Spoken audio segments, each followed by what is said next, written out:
হ্যাঁ, আবার আবার শুরু করি। আমাদের যাদের কাছে ফোন আছে আমরা রেকর্ড করি। আমাদের এখন যে কথাগুলো বলবো এই কথাগুলো পুরো বাংলাদেশের জন্য মনে হয় আমরা যদি এই সিস্টেমে আগাই তাহলে আমরা কিছু সমস্যার সমাধান করতে পারবো। প্রথমে আমরা কি করবো দেখেন, আমরা আনসার বাহিনী এখন আমাদের কামাকে চর টেক ওভার করেছে। এইরকম আরো প্রত্যেকটা এলাকাতে কোন এলাকায় আনসার, কোন এলাকায় সেনাবাহিনী গিয়েছে, তাই তো? কথা হচ্ছে তারা কিন্তু মানে যতজন গিয়েছে কিন্তু বড় ধরনের হামলা হলে কিন্তু তারা সেটা হয়তো প্রতিহত করতে পারবে না। তাই আপনার যেটা উচিত, তারা অর্গানাইজ, আপনার উচিত তাদের সাথে নিয়ে কাজ করা। আনসার বাহিনী বা সেনাবাহিনী এক জায়গায় কাজ করতেছে, আমি আরেক জায়গায় কাজ করতেছি, এইটার থেকে আমরা যদি সেনাবাহিনীর সাথে আমরা যদি তাদের গাড়ির পিছনে পিছনে দৌড়ে দৌড়ে কাজ করি, খুব ভালো আমরা ফল পাবো ইনশাআল্লাহ। ঠিক আছে? আমরা হচ্ছে মোটামুটি ওয়ার্ড ভিত্তিক স্বেচ্ছাসেবকদের আমরা কিছু পেট্রোল টিম গঠন করব। পেট্রোল টিম হচ্ছে যারা মোটরসাইকেল কিংবা অটো রিক্সা নিয়ে শুধু ঘুরতে থাকবে। পুলিশের কিছু পেট্রোল গাড়ি থাকে যাদের কাজ হচ্ছে শুধু ঘোরা। আমরা ঘুরবো, আমাদের কাছে ফোন থাকবে, আমাদের কাছে কিছু ভিডিও ক্যামেরা থাকবে। আমাদের হাতের ফোন বাজে, আমাদের বাইকে বা আমাদের অটো রিক্সায় যে কোনো জায়গায় ক্যামেরা লাগানো থাকবে, সেগুলোতে শুধু বিভিন্ন প্রবলেম রেকর্ড হবে। আর যদি সবকিছু ঠিকঠাক থাকে সেগুলো রেকর্ড হবে। আর হচ্ছে আমরা দিনে এবং রাতে রোস্টারিং পদ্ধতিতে এবং শিফটিং পদ্ধতিতে আমরা নিরাপত্তা দিই।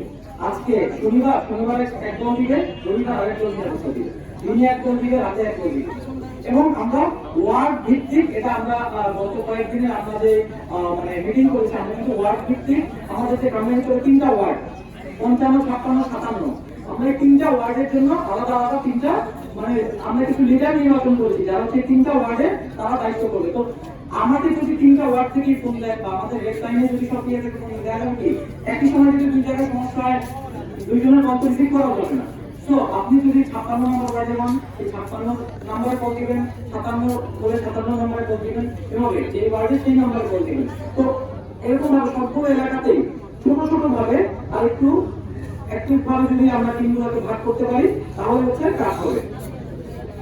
আমরা যে পেট্রোল টিমের জন্য আমরা যারা ছাত্র এবং যারা আমাদের সাথে নিরাপত্তার এই কাজে একত্রিত হয়েছেন তাদের মধ্যে যাদের এরকম বাইক আছে বা হচ্ছে তাদের পরিচিত কারো অটো রিক্সা আছে, সে এটাকে এখন আমাদের এই কাজে মানে সে আমাদের সাথে থাকতে চায়, আমরা তাহলে সেই যানবাহনগুলোকে ব্যবহার করতে পারবো। এবং আমরা এগুলো নিয়ে শুধু আমরা ছাত্র, আমরা স্লোগান দিব না, আমরা পেট্রোল ডিউটি করবো, আমরা শুধু ঘুরবো, দেখবো যে কোথায় কি প্রবলেম হচ্ছে। কারণ ঘরে বসে বসে আপনি ফোন দিলে আমার ওখানে যাইতেও তো টাইম লাগবে, তাই না?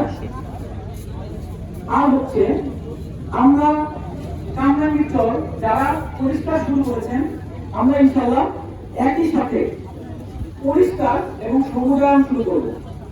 ঠিক আছে? আমাদের কামরাঙ্গীর চরে যে নদীর পাড়ে অনেক সুন্দর জায়গা, এইসব জায়গাতে আমরা একই সাথে আমরা পরিষ্কার এবং সবুজায়ন কাজ করবো।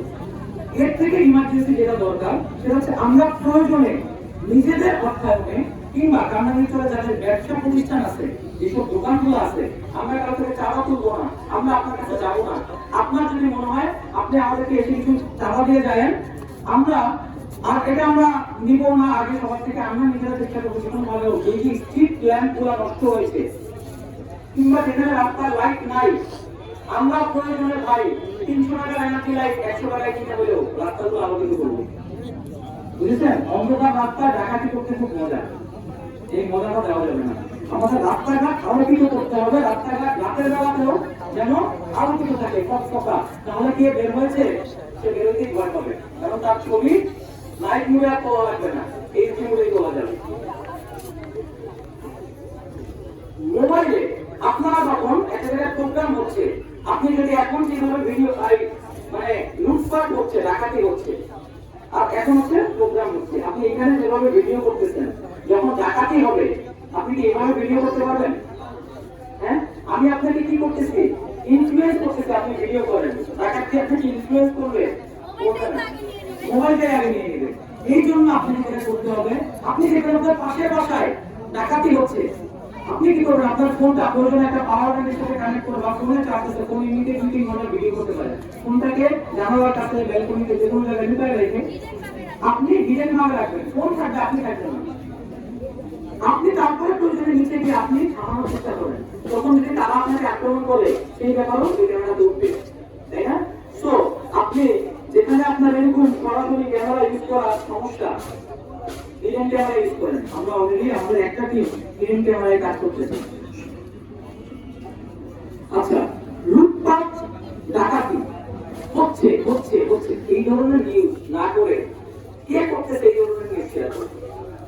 আমার বাসায় লুটপাট করছে, তার ছবি এটা আমরা জানি, তাই লুটপাট করছে। এখন সে চলে গেছে, আপনারা যাই জিজ্ঞেস করতেছে কে লুটপাট করছে, আপনি বলতে পারতেছেন না।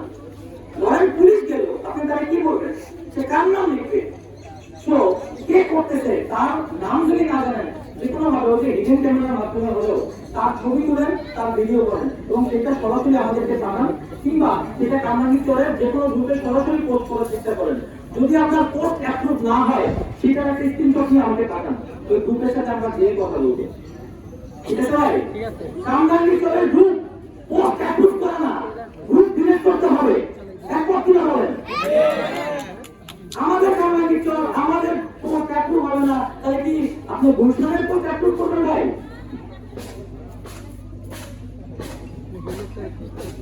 আচ্ছা, এরপরে হচ্ছে আমরা যাদের ব্যবসায় প্রতিষ্ঠান আছে এবং যাদের বাসা, আমাদের গেট ভেঙে ওরা ঢুকে যাচ্ছে, তাই না?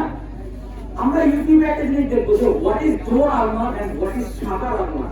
কিছু কিছু দোকানে দেখবেন, বিশেষ করে বড় বড় ব্যবসা প্রতিষ্ঠান, স্বর্ণের দোকান, এগুলো দেখবেন আলাদা একটা অ্যাঙ্গেলের উপরে প্রোটেকশন দেয়। আপনার দোকান লুট হয়ে আপনার 2 লাখ টাকা 5 লাখ টাকা মাল নিয়ে যাচ্ছে, আপনি ভাই 2000 টাকা খরচ করে ওয়েল্ডিং এর দোকান থেকে এই এক্সট্রা আর্মারটা লাগান না, তাহলে অন্তত আপনার তালা ভাঙতেই ওর 1 ঘন্টা সময় চলে যাবে। এই আপনার তালা খুব সাথে ভেঙে ফেলতেছে। অনেকের এই ধরনের বাসায় গেট অনেক দুর্বল, আপনার গেটটাকে আপনি আপনার পুরো বিল্ডিং লুট হলে তো 5 লাখ টাকা মাল নিয়ে যাবে। আপনারা বাড়িওয়ালা যারা আছেন, আপনার গেট যদি নড়বড়ে থাকে, নিজে যদি আপনি মেরে রাখেন গেট ভাঙে কিনা। যদি দেখেন যে না আপনি মাসি গেট নড়বড়ে হয়েছে, আপনি গেটটাকে খুব দ্রুত মেরামত করেন। এবং আমি কিছুদিন আগে দেখছি আমাদের এলাকার মানে হওয়ার পরে ছাত্রলীগের প্রোগ্রাম গিয়ে ছাত্রলীগের ক্লাব ভাঙছে, ছাত্রলীগের প্রোগ্রাম গিয়ে পঞ্চায়েতের ক্লাব ভাঙছে, তারা গিয়ে সিসি ক্যামেরা খুলে এনে এভাবে হাতে হাতে ঘুরে গেছে। যাদের বাসায় সিসি ক্যামেরা নষ্ট হচ্ছে, ইমিডিয়েটলি সিসি ক্যামেরা গুলো ঠিক করেন, ঠিক আছে? তাহলে হচ্ছে আপনার এই ইয়েগুলো উঠবে। এবং সে হচ্ছে সিসি ক্যামেরা, অনেকেই হচ্ছে ভাই এসে তো ভাবছে সিসি ক্যামেরা ভাঙতেছে, সিসি ক্যামেরা ভাঙার সময় তারা কত টাকা বিক্রি করতেছে, তাই না? সিসি ক্যামেরা তখন আমি ভাঙতেছি, তখন আমি গিয়ে ভেঙে ফেললাম, তার মানে কি আমি কিনে আসি, আমরা বলে বাকি তো এমনিতেই পাবে। তো আপনার সিসি ক্যামেরা ভেঙে গেছে, এটা সমস্যা না। আপনার সিসি ক্যামেরা কে ভাঙছে তার ছবিটা দেন আমাদেরকে, ওর পিছনে কে আছে আমরা আপনাকে বের করে দিই। আচ্ছা, আপনার ব্যবসায় প্রতিষ্ঠানে লুট হচ্ছে, আপনার ব্যবসায় প্রতিষ্ঠানে কর্মচারী 4 জন 5 জন 10 জন কোম্পানি করে এরকম আছে না আমাদের? আচ্ছা ভাই, আপনার কর্মচারীদেরকে আমাদের সাথে পাঠাই দেন, সে আমাদের সাথে কাজ করুক। আমরা তো ছাত্র, আমাদের লোক বলতো, আপনার কর্মচারী আপনার প্রত্যেক দোকান থেকে যদি 2 জন করে পাহাড়ায় নামে, রাস্তায় লোক দাঁড়ানোর জায়গা থাকে না, কামাই করে থাকে। এই যে লুট সুপার মার্কেট, এই যে হচ্ছে এইসব জায়গায় মার্কেট, এইসব জায়গায় রেস্টুরেন্ট, এই পুলিশের প্রত্যেকটা রেস্টুরেন্টে কিন্তু 2 জন করে আগে থেকেই দাঁড়ায় থাকতো, লুটপাট হওয়ার সাহস পাইতো। আমাদেরকে এইভাবে কোনো সচেতনতা তৈরি করতে হবে। আপনি চিন্তা করতেছেন দেখি ওরা কি করে, ওরা তো ভাষণ দিচ্ছে, দেখি ওরা কি করে। আরে ভাই আপনি কি করতেছেন? আমার একজন খলনায়কের একটা কথা আমার কাছে ভালো লাগছে। আমরা খলনায়ককে বলছিলাম তুমি খলনায়ক, তুমি কি করছো? সে উল্টা আমাদেরকে প্রশ্ন করছে যে আপনি কি করতেন। ঠিক আছে, তো আমি অনেক প্রশ্ন করবো যে ভাই আপনি কি করতেন, আপনি সেটা করেন।